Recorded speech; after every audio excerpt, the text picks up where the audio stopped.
Daí, se já tiver feito, sim. Se não, não precisa falar. Mas talvez alguns outros aqui fizeram também. Quem aqui já comprou no 7-Eleven? Alguém já comprou no 7-Eleven alguma coisa na vida aqui? Acho que todo mundo já deve ter passado por lá, ou quase todos. Você já comprou aquela aguinha de coco que vem geladinha na latinha, parece refrigerante? Já? O que está escrito lá? Água de coco, né? Você acha que aquilo é água de coco? Eu também já comprei, e eu gosto. Mas você acha que é água de coco? O que a gente está sendo? E a gente gosta? E refresca, né? Olha para mim aqui. É difícil ser enganado? Não, não é difícil ser enganado. É fácil demais ser enganado. Principalmente quando o engano dá prazer. Você acha que Satanás vai trazer algum engano sobre sua vida que não vai te dar prazer nenhum? Só que agora é o seguinte, quem conhece a água de coco verdadeira aqui? Conhece? Então por que você sabe que essa é falsa? Porque você conhece a verdadeira água de coco, né? Delícia, hein? Você vai lá no pé de coco, né, Fábio? Corta aquela tampinha com o facão bem amolado, que não pode ter aqueles facão que não corta nada, senão fica tudo cheio de penugemzinho o coco, né? Cortou. Aí você vem com a pontinha do facão assim e vai lá no coquinho. Aí a água até voa no rosto, né? Geladinha. Sentiu vontade aí? Por que você sabe que a água de 7-Eleven é verdadeira? Porque você conhece a verdadeira água de coco. Agora olha para cá. Se você não ler a Bíblia, você vai viver enganos como se fosse verdade. Entendeu? Se você não estudar a Bíblia Sagrada, se você não conhecer a Bíblia Sagrada, os enganos de Satanás sobre sua vida serão tão saborosos, vão te trazer tanto prazer, que você vai defendê-los quando alguém te apresentar a verdade. Porque muitas vezes, irmãos, a verdade, quando ela é deixada de ouvir e quando ela é deixada de ser dita, ela pode se tornar uma mentira. E uma mentira, quando é dita várias vezes, inevitavelmente vai se tornar uma verdade. Fato é que todas as discussões bíblicas as pessoas defendem, brigam por causa da mentira, mas não por causa da verdade. Porque para eles a mentira se tornou verdade. E a verdade se tornou mentira. Hoje, quando você conversa com um jovem da igreja, olha o que eu vou dizer aqui agora. Fala nisso, cadê a garotadinha da igreja? Hoje está todo mundo sumindo. Quando você vai conversar com um jovem da igreja que não estuda a Bíblia, ele questiona a Bíblia. Quando você vai conversar com algum irmão da igreja que não, ele questiona a Bíblia. Mas por que a igreja ensina isso? Por que a Bíblia fala isso? Então o que ele serve? Quando ele questiona a Bíblia, o que ele faz então? Por que eu não posso comer isso? Então o que ele está comendo?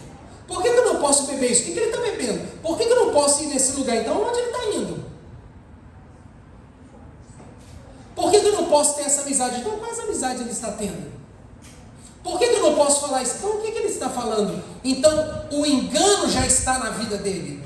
Agora a verdade chega, ele questiona, ele quer saber o porquê que ele tem que fazer isso.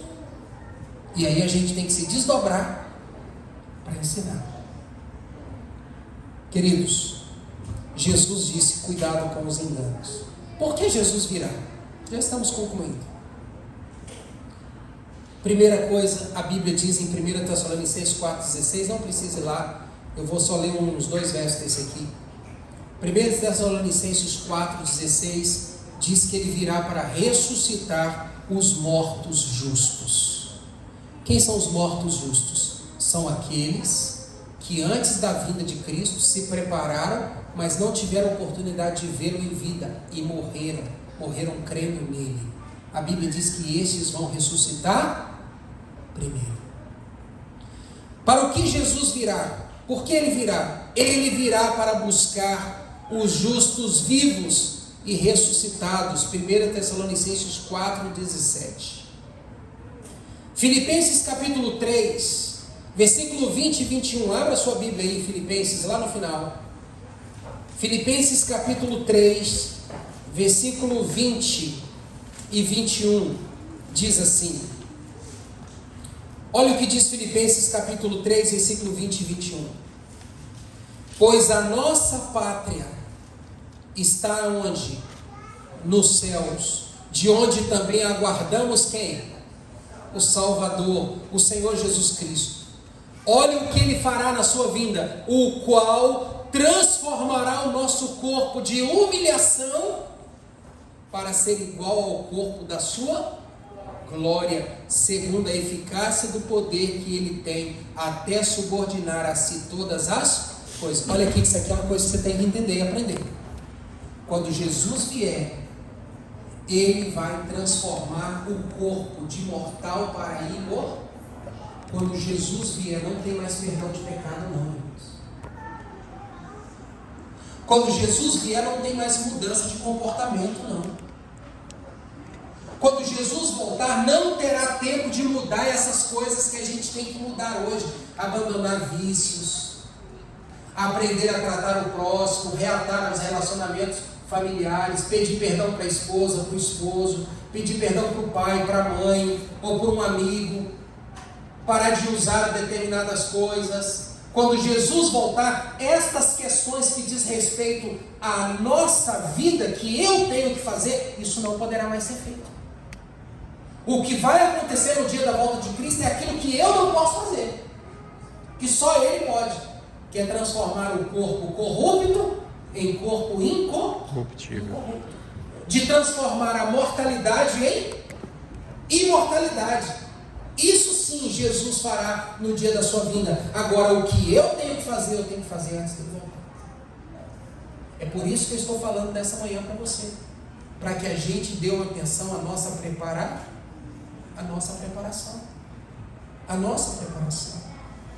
Ele virá para levar os justos para o céu. Se Ele vem para levar os justos para o céu, conforme João 14, 2 e 3, quem ficará na terra? Os ímpios. Mas ficará vivo? Morto. Não, a Bíblia diz que todos eles serão mortos com o sopro do Senhor e com a presença da sua glória. Então não vai haver um arrebatamento secreto.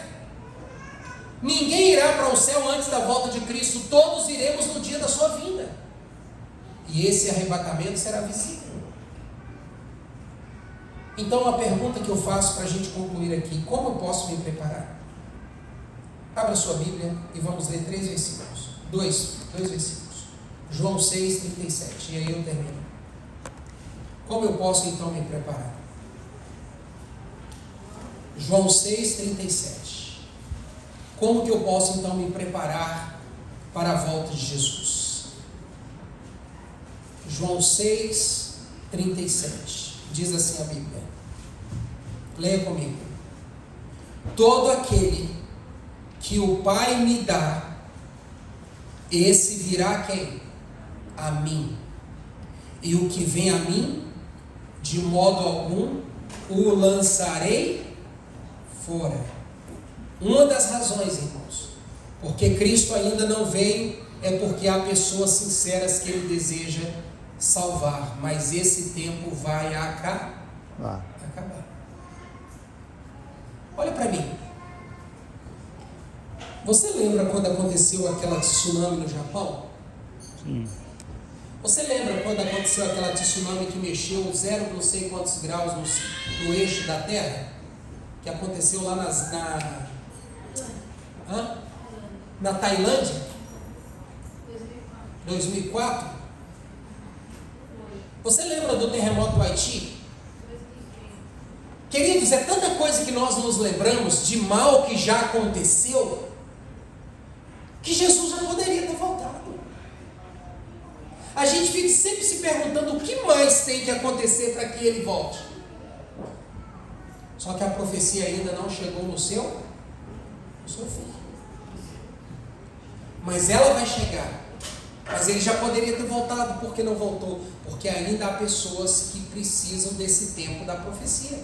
Precisam desse tempo se cumprir. Precisam dessa oportunidade. Então, Como nós devemos nos preparar? Indo para Jesus. Nós temos que voltar para Jesus, ir para Jesus. Nós temos que nos entregar a Jesus.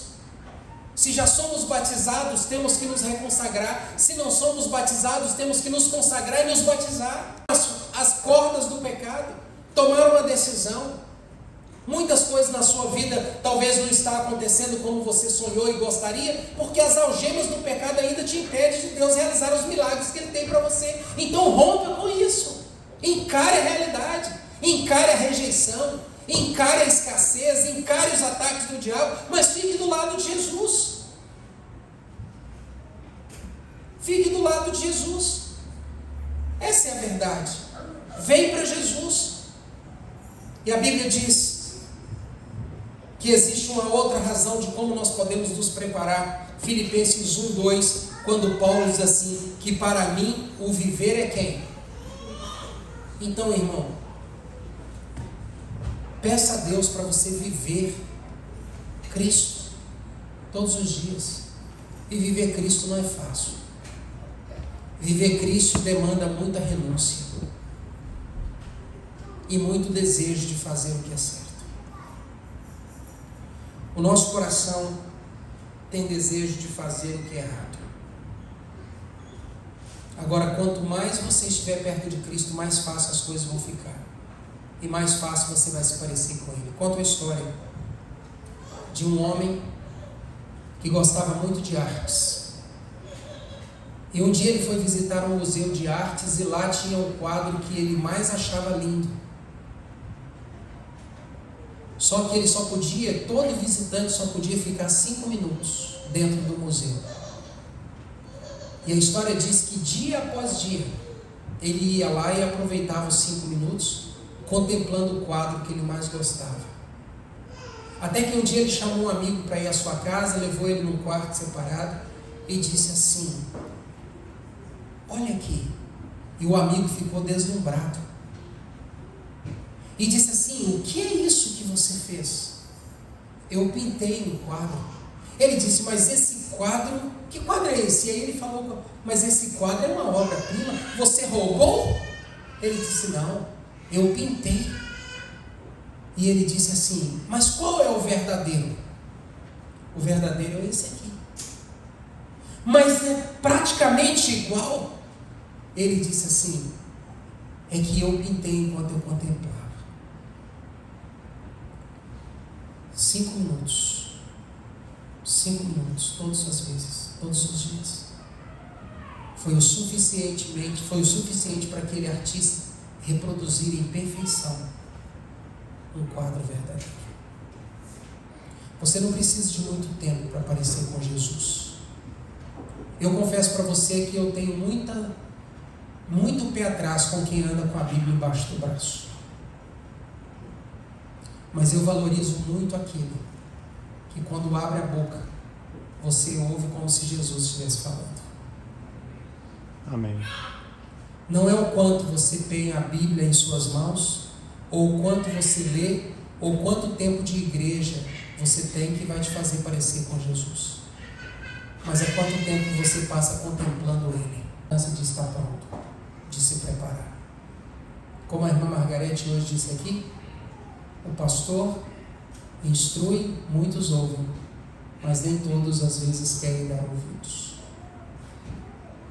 Deus me chamou para orientar a sua igreja. E essa é uma mensagem de instrução.